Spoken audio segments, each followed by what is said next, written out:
السلام علیکم ناظرین، میں ہوں نسیم فاروق، آپ دیکھ رہے ہیں میرے یوٹیوب چینل۔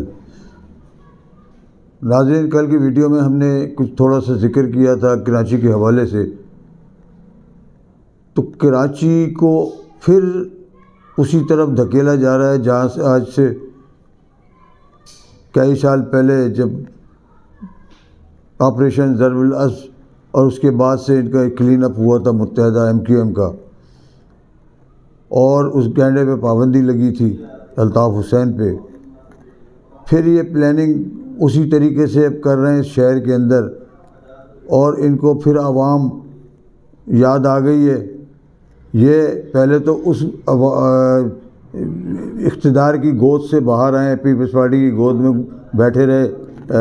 یہ رجیم چینج گورنمنٹ جو بنی اس میں مسلم لیگ اتحادی 14 پارٹیوں کے ساتھ اتحاد میں شامل ہو گئے۔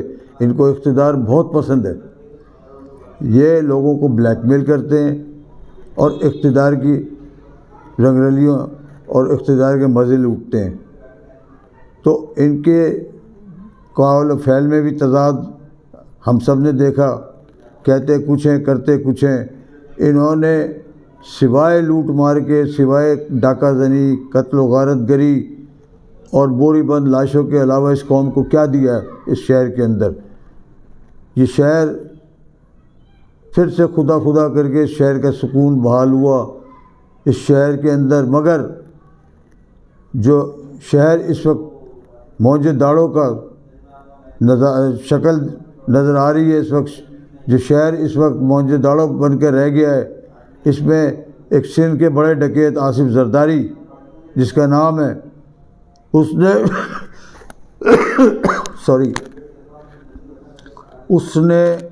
اس کی پارٹی نے اس سندھ کے حوالے سے 18ویں ترمیم جب سے آئی ہے، تو یہ جب سے 15 سال سے اقتدار میں ہیں، متواتر اقتدار، ہر دفعہ ان کو اقتدار ملتا ہے۔ اس کے بعد یہ جو کچھ کرتے ہیں، ایک آنا ترقیاتی فنڈ میں کسی جگہ پہ نہیں لگ رہا، اور میئر بھی انہوں نے اپنا چکر چلا کے بٹھا دیا۔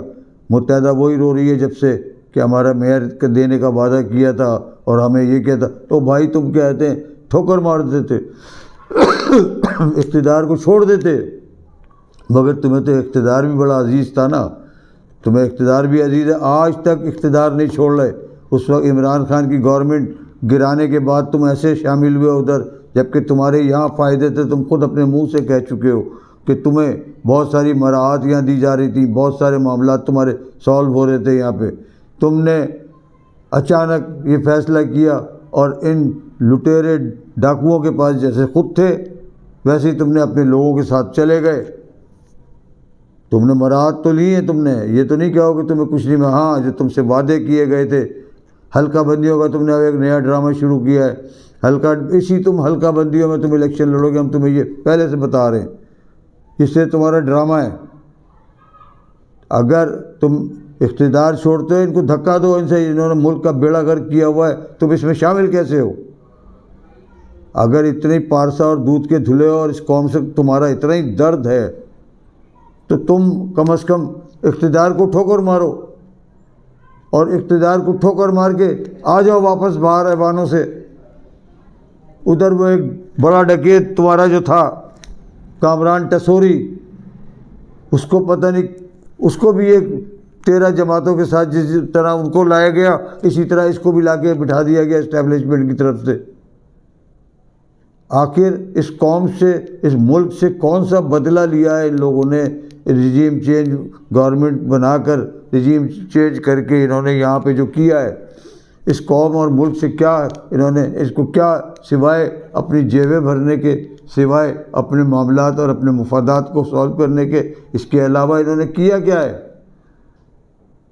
دوسری طرف وہ کل ایک اجلاس ہوا، اس میں خواجہ آصف نے یہ کہا کہ کہتے جی لوگ مارکیٹیں بند کر دیں 8 بجے 8:30 بجے، تمہارے باپ کا راج ہے، تم لوگوں نے لوگوں سے جینے کا حق چھین لیا ہے، کیسے مارکیٹیں بند ہو جائیں گی 8 بجے 8:30 بجے؟ شادی ہال بند کرو 10 بجے، کیوں بند کر دے بھائی؟ تاجروں نے بغاوت کر دی ہے، نہ تم بجلی دے رہے ہو نہ گیس دے رہے ہو، اور اس کے بعد کاروبار کا ستیہ ناش تم لوگوں کی وجہ سے ہو گیا۔ اس کے بعد جو تھوڑی بہت رہی صحیح کسر ہے تم وہ بھی تم ختم کرنے کے چکر میں ہو، کہ جو لوگ تھوڑی بہت اپنی دال روٹی کما رہے ہیں ان کے بھی تم راستے بند کرنے کی کوشش کر رہے ہو۔ تم اپنی عیاشیاں کیوں نہیں چھوڑ رہے؟ تم اپنے للے تللے کیوں نہیں چھوڑ رہے؟ تم نے ایک وزیر 80 فوج کی فوج ظفر موج تم نے بنا دی ہے اس 8 مہینے کی اس رجیم چینج گورنمنٹ جب سے آئی ہے۔ تمہاری کابینہ کے 80 لوگوں پہ مشتمل ہے تمہاری کابینہ۔ پاکستان کی تاریخ میں اتنی بڑی کابینہ کبھی دنیا کی تاریخ میں نہیں بنی۔ اس ملک یہ اس کا متحمل ہے، یہ ملک اتنی بڑی کابینہ اس وقت اس ملک کا جو حشر ہوا ہے وہ حالات بھی اب نہیں رہے۔ تم عمران خان کو دوش دیتے ہو ہر بات کا۔ دہشت گردی تمہارے دور میں آئی ہے، اس کے دور میں امن ہو چکا تھا، اس کے دور میں خوشحالی تھی، اس کے دور میں ایک دفعہ پھر کہتے ہیں معیشت بہتر ہو گئی تھی۔ ہر طرح سے عمران خان کی گورنمنٹ صحیح چل رہی تھی اور وہ صحیح کام کر رہا تھا، اس کے ملک کو صحیح ڈگر پہ لے کے چل رہا تھا۔ تم نے شور مچایا کہ یہ مہنگائی ہو گئی، مہنگائی ہو گئی، مہنگائی ہو گئی، اور تم مہنگائی کے نام پہ آئے تھے، تم نے کیا کیا ہے سوائے NRO 2 لینے کے، اپنے معاملات اپنے کیسز کو معاف کرانے کے؟ تم نے اس ملک کو دیا کیا؟ اس ملک کے عوام کو کیا دیا ہے؟ اس ملک کے عوام رو رہے ہیں، اور کراچی میں ایک دفعہ پھر وہ بھوڈا سلسلہ شروع کرنے کی تیاری ہو رہی ہے، اس گینڈے کو لانے کی تیاری ہو رہی ہے جس کے نام پہ یہاں پہ اس شہر کے اندر قتل و غارت گری کرواتا رہا، وہ یہاں پہ لوگوں کو مرواتا رہا اور اقتدار پہ بیٹھا رہا۔ صرف وہ لاشوں کی سیاست کی MQM نے۔ پھر یہ ایک جگہ جمع ہو رہے ہیں تاکہ اس قوم کو پھر کہتے قتل اور غارت گری کے بازار گرم کرے اور اپنا اقتدار مضبوط کرے۔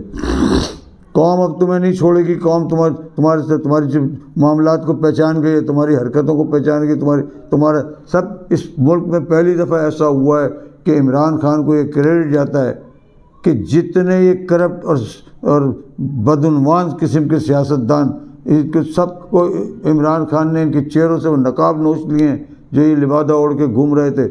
ان کے مکروہ چہرے سب کے سامنے، پوری قوم کے سامنے آ گئے ہیں۔ ان کو قوم دیکھنا نہیں چاہتی، ان کو دیکھنا پسند نہیں کر رہی۔ پتہ نہیں کب ان سے جان چھوٹے گی۔ آج روز سنتے ہیں، حالانکہ اب ان کی ایک اگر یہ جتنے MQM والے جو ہیں آج یہ اپنے آپ کو اقتدار سے باہر لے آئیں تو ایک دم اتحادی گورنمنٹ، یہ جو امپورٹڈ گورنمنٹ ہے، یہ ایک دم دھڑام سے نیچے آئے گی۔ سب سے بڑے غدار تو یہ غداروں میں ان کا شمار ہے، جو رجیم چینج گورنمنٹ کے ساتھ جو لوگ بیٹھے ہوئے ہیں سب غدار ہیں۔ انہوں نے ملک کا کیا حشر کیا ہے، وہ حشر کیا ہے۔ حالانکہ سری لنکا آپ کا 2 کروڑ کی آبادی بھی محیط ہے، ہم 22 کروڑ لوگ ہیں، تو ہماری اب 64% آپ یہ سمجھ لیں تباہی ہو چکی ہے ہماری۔ اب ہم انتہائی ڈیفالٹ کے نزدیک ہیں، ملک ان سے سنبھل نہیں رہا، کوئی معاملات ان سے سنبھل نہیں رہا، سوائے عمران خان کی دشمنی میں یہ لگے ہوئے ہیں، اس کو کسی طریقے سے نیچے دکھائیں، الیکشن سے بھاگ رہے ہیں۔ اسلام آباد کا جو بلدیاتی الیکشن تھا اس کو التوا میں ڈال دیا صرف ان لوگوں کی وجہ سے۔ عدالتیں اور عدلیہ بھی ہماری سو رہی ہے، وہ پتہ نہیں کون سے فیصلے کر رہی ہے، امیڈیٹ فیصلے کرنے کے بجائے اس کو لٹکا دیا بلدیاتی الیکشن کو۔ ان کو تو ہائی کورٹ کی انہوں نے توہین عدالت کی تھی حکومت نے اور یہ الیکشن کمشنر نے، اس کی تو انہیں سزا ملنی چاہیے تھی، ان کو بھی چھوڑا ہوا ہے، جبکہ صاف الیکشن کمشنر کھل کے سامنے آیا ہوا ہے۔ اس نے کون سا ایسا یہ عمران خان کے بکس کے اندر اور حکومتی بی ٹیم بن کے جو کام اس نے کیے ہیں عمران خان کے خلاف، جو کیس گیا اس نے کیس بنا کے اور اس کو ہماری عدلیہ نے اڑا دیا۔ جھوٹے اور فیک کیس بنانے کے انہوں نے کون سے کسر چھوڑی۔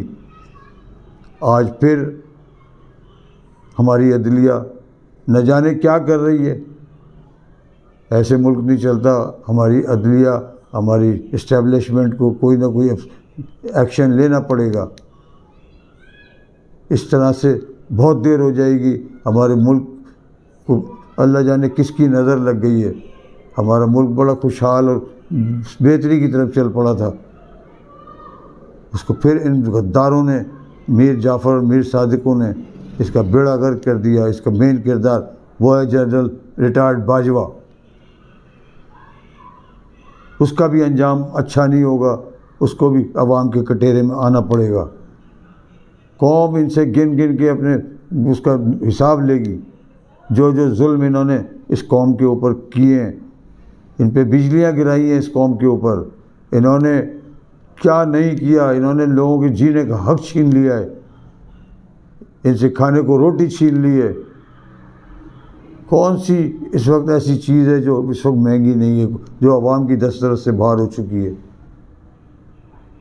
بجلی کا بل بھریں، گیس کے بل بھریں، وہ آسمانوں سے باتیں کر رہے ہیں، اتنے بڑھا دیے ہیں، ایسے پیٹرول بڑھا دیا ہے، بجلی کے بل، گیس کے بل، دالیں، سبزیاں، مرغی، اب مرغی پہ آفت ٹوٹ رہی ہے، وہ مہنگی ہوتی چلی آ رہی ہے۔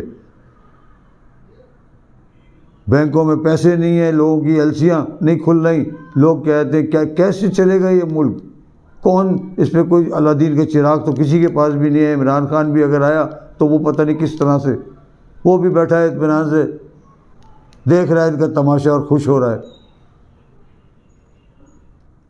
کیونکہ وہ بھی کہہ چکا ہے، ظاہر کوئی بھی اس خستہ حال معیشت کو اور اس تباہی کو کون اتنی جلدی سیدھا کر سکے گا؟ اس کے لیے بھی پیسہ چاہیے، پیسہ آپ کو مل نہیں رہا، آپ کے دوست ممالک آپ کو پیسہ دینے کو تیار نہیں ہے، کہتے ہیں جی اسٹیبل گورنمنٹ کوئی آئے، الیکشن کراؤ، کوئی گورنمنٹ آئے گی، ہم اس کو پیسے دیں گے۔ سب جگہ سے ناکام نامراد ہو کے واپس آ کے تھک ہار کے بیٹھ گئے۔ ان کو آئی ایم ایف جس نے معاہدہ ان سے کیا تھا وہ تک ان کو نہیں دے رہا، اور اب وہ تیار ہے کہ اتنی مشکل اور سخت شرائط کے اوپر وہ اب دے گا بھی تو آپ کے مزید مہنگائی کا پہاڑ ٹوٹے گا آپ کے اوپر۔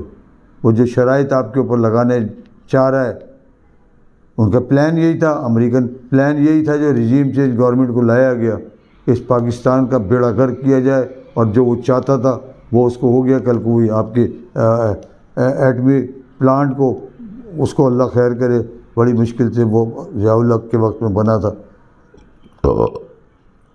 ورنہ واحد اسلامی ملک ہے جس کے پاس یہ ایٹمی طاقت ہے، پاکستان۔ اس کے ساتھ ہی میں آپ سے اجازت چاہوں گا، انشاءاللہ اگلے ولاگ میں آپ سے پھر ملاقات ہوگی۔ دعا کریں کہ اس ملک پہ اللہ تعالیٰ رحم کرے، ہم سب کا اللہ تعالیٰ حامی و ناصر ہو۔ اللہ حافظ۔